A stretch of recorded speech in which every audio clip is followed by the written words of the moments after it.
Marvelous evening, fellow Toastmasters, esteemed guests, and guests. First of all, Johnson is a Liverpool supporter, and much like his team, he started out very powerfully. The moment the TME introduced him as the 5'6", 140-pound speaker, he came down, he did this, and that piqued everyone's attention. And that was a very good way to start, much like Liverpool.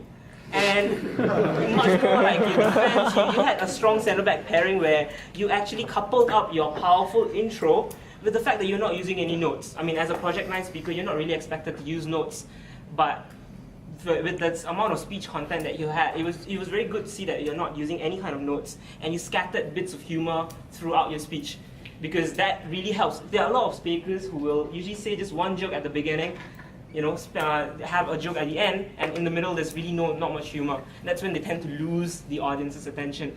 You did the good thing by making sure that humor was really scattered throughout, so that every single time that the audience, you felt like you're losing the audience, you would say something that was humorous, and that would really bring the attention back to you. So that was one very good thing, much like Liverpool.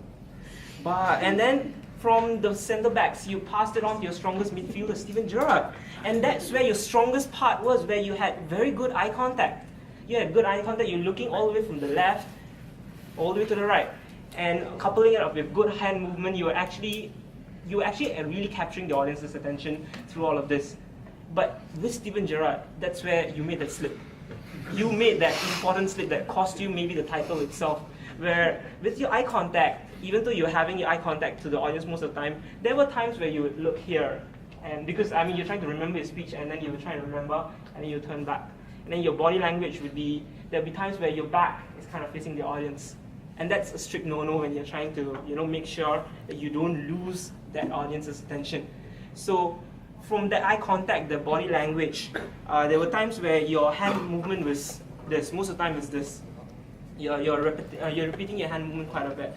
And there are times, the good thing was that you used hands movements to say, from my mother, my father, my grandfather, you're like counting your relatives or your parents and everything.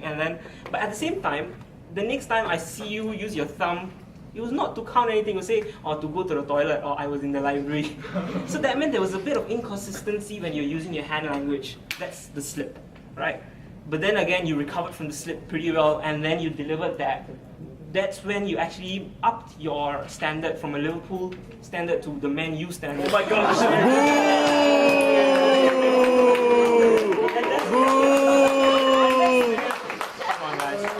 And that's where you had that finish, the Falcao finish, where you really managed to finish off very well with a very powerful conclusion. How was that conclusion very powerful? You had a take-home message.